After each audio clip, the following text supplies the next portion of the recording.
Putin understands only one language, not Russian, not German, and not English. This is language of strength. And exactly 2 years ago, when Russian troops was from here, 5 kilometers, and me together with my team, here was 2,000 people of 2 battalions. And we staying, open the fire, stop in Russia, and defend Kyiv, defend Ukraine, defend Europe, and defend the world. We win the time. We don't win a peace, but we win the time to stop Putin. I just want to remind you that when I was elected as a president, Crimea was already occupied. Mm-hmm. All Donbass was already occupied.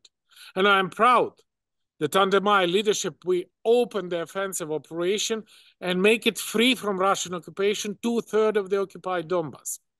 Hello and welcome to Frontline for Times Radio. And this time we are talking to former President of Ukraine, Petro Poroshenko. Mr. Poroshenko won a landslide victory in 2014 in a snap election following the annexation of Crimea. He's been in politics for 26 years and is the leader of the European Solidarity Party. He joins us now from Kyiv. Thank you very much indeed for the invitation. Mr. Poroshenko, it's a pleasure to have you on Frontline. Thank you very much for your time. Can you just start by telling us what the mood is like there in Kyiv since the news that finally, after months of waiting, the US has approved this $61 billion aid package for Ukraine?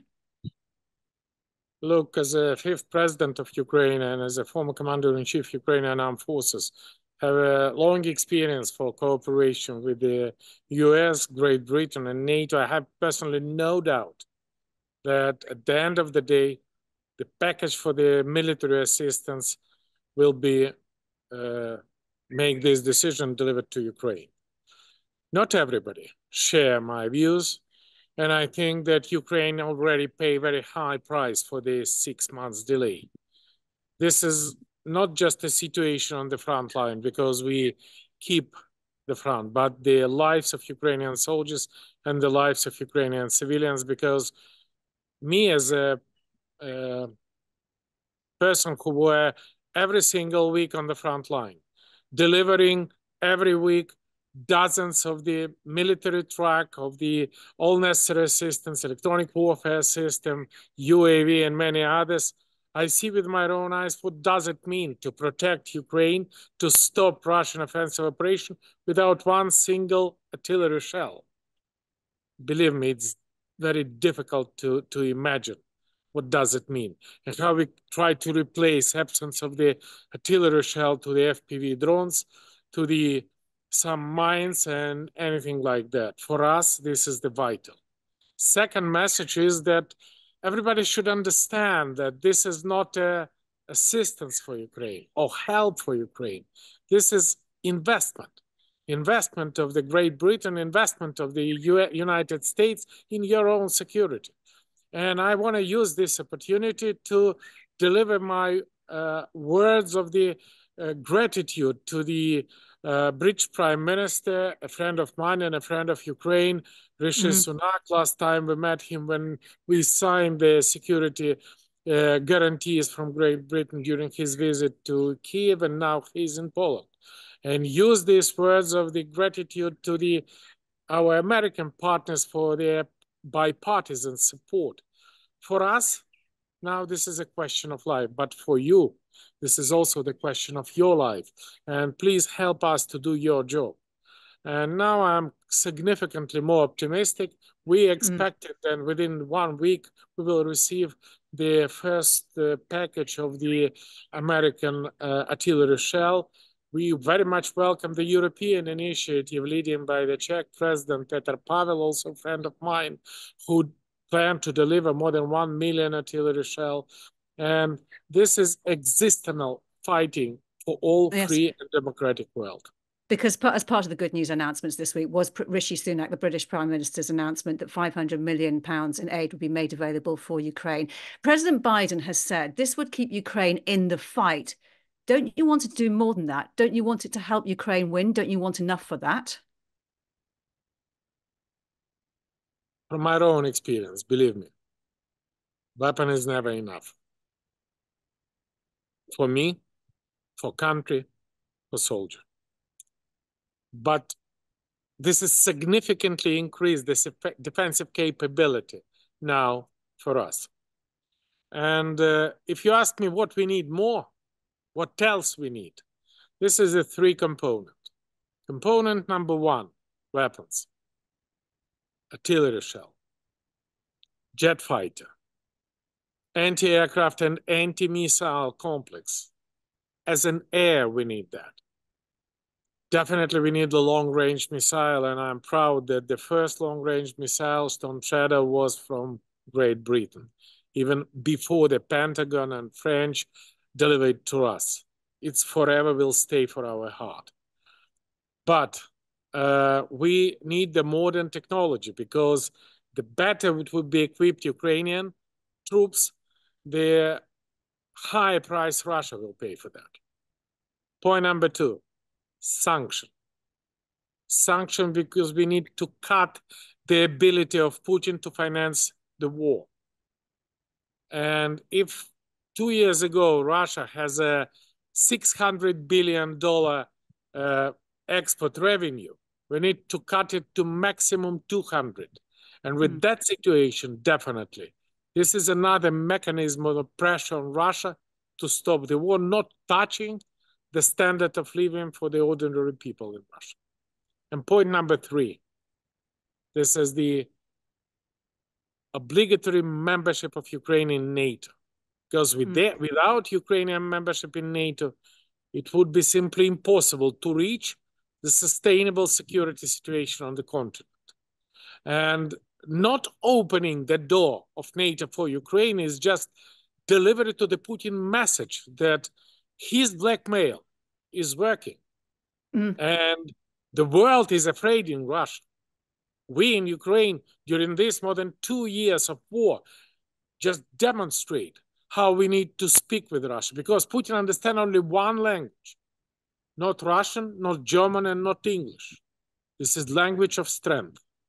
And exactly 2 years ago, when Russian troops was from here, 5 kilometers, and me together with my team, here was 2,000 people of 2 battalions. And we staying, open the fire, stop in Russia, and defend Kyiv, defend Ukraine, defend Europe, and defend the world. Petro Poroshenko, when you first became president, in that light, it was in the wake of the annexation of Crimea. Fighting was raging in the Donbass, and you signed the Minsk agreements to freeze the conflict. At that time, did you trust Putin's word? And what would you do now, knowing what you knew, if you had your time again? My conclusion, believe me, I have a long experience with Putin. And I understand that from the very beginning. Message number one, please don't trust Putin. No one single word. But did you trust him then? He is a KGB officer, and he's specially trained how to lie.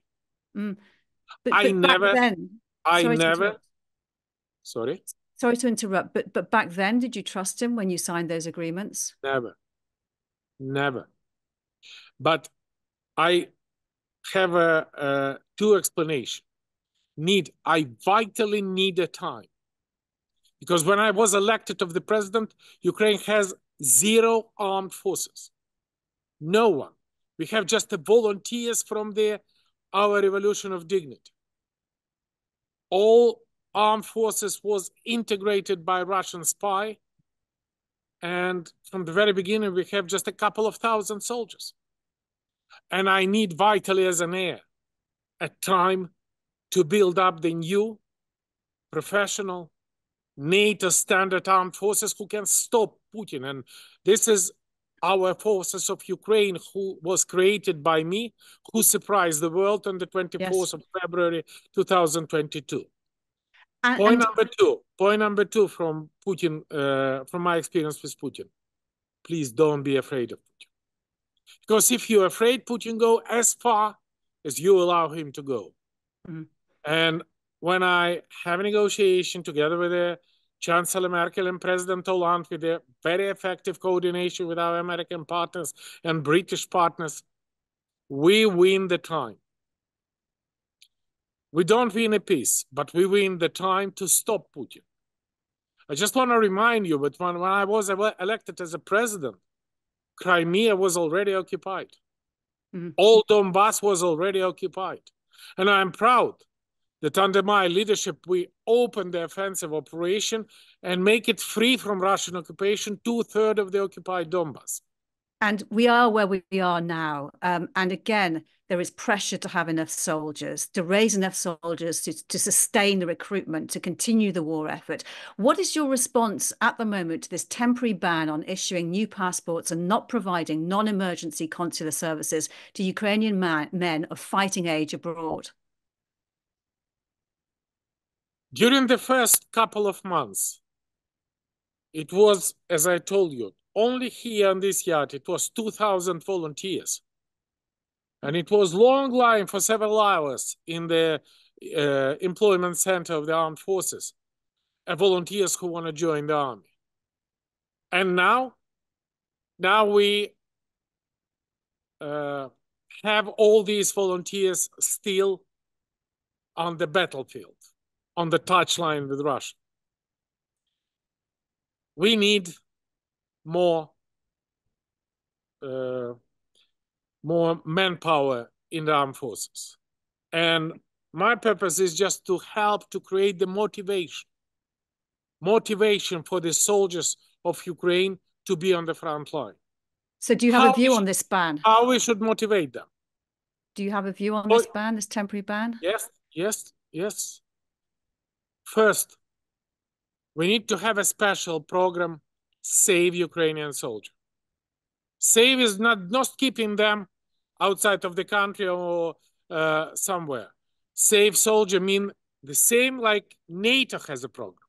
Every soldier should have Kevlar helmet, armed jacket, good weapons, good shells and cartridges, radio electronic warfare, the night Google, and all necessary things to make his fighting very effective. And we need to guarantee that, and definitely we need your assistance, that every Ukrainian soldier who fight for Europe, who fight for world, who fight for freedom, who fight for democracy, is well equipped. Does we have everything now of that? No. But Mr. Poroshenko, you said you had a view on this, but you haven't told me what it is. Would you tell me what it is? Save Soldier program to motivate Ukrainian soldier, point number one. But about the ban on foreign soldiers, Ukrainian soldiers of fighting age abroad. Please don't try to destabilize it, because this ban is acting only for a couple of weeks. Okay. And I don't see any problem with that. And I really think that we should present the plan, including, for example, Macron initiative. Yeah. And with that situation, when Ukrainian soldier, when Ukrainian people will feel the shoulder of our European and NATO partners, it would be significantly better. Can I just ask you, it's been well publicized, your differences with President Zelensky, who succeeded you, and you both agreed to put your differences behind you at the start of this full-scale invasion for the sake of the country, for the sake of the military. Are you still unified on this? Look, I just want to tell you an extremely important message. Unity is a vital factor for our victory. But that would be not unity around Poroshenko, not unity around Zelensky, not a political unity. That would be definitely unity around our armed forces, unity around our people, and unity around our country. And my message, without this unity, victory would be impossible. By the way, and unity with the whole world, and solidarity of the whole world with Ukraine. Can I just ask you about your opinion? You're being investigated on treason charges over allegedly having been involved in the sale of coal by separatists in the Donbass to Ukrainian state companies, and there have been historical corruption allegations against you. You say there is no evidence of wrongdoing and the treason charges are unfounded. Would you welcome, though, the opportunity to defend yourself at trial? You should understand that this is the information 5 years old, what you said. And now we have absolutely new messages. Everybody who initiate this investigation now officially recognized as a Russian agent. They are everybody under the American, European sanction. And immediately when the war was started, where they are now? In Moscow. And what was the charges? Charges for giving the order for the counteroffensive operation as a president in the year 2014. Does I have any other choice? The charges for signing up Thomas about creating the Ukrainian Independent Orthodox Church, now the most important, independent, and the only Christian Orthodox Church in Ukraine. Charges on the giving the order to fight in the Azov Sea against Russian aggression. And that was said that was a state treason.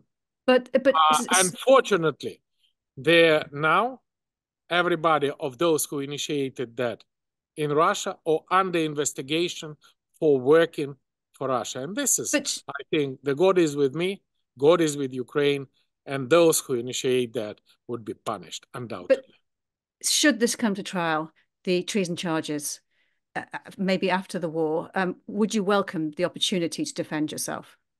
Again, there is no charges, there is no treason anymore. You have information 5 years ago. And I cannot say you anything more. Please do not distribute wrong information. That's it. Tell me what the situation is. I tell already everything you said. I was open for 5 years. Thank you. And there is nothing I have to comment anymore. Okay, I appreciate you sharing that. And the only thing is this: we need to win the war, and I'm on the war. What are your hopes? Those who try to distribute this is what does it mean? This is the Russian-oriented information war, just to undermine Ukrainian strong and Ukrainian security. So you're a victim of Russian disinformation. Thank you. I'm not a victim. I'm the winner of the country who build up our own army, who bring the country to Europe, and who build up the system, who help us to save the nation. This is my mission. I am not the victim. What are your hopes, both personally and politically, for Ukraine? How do you see the future?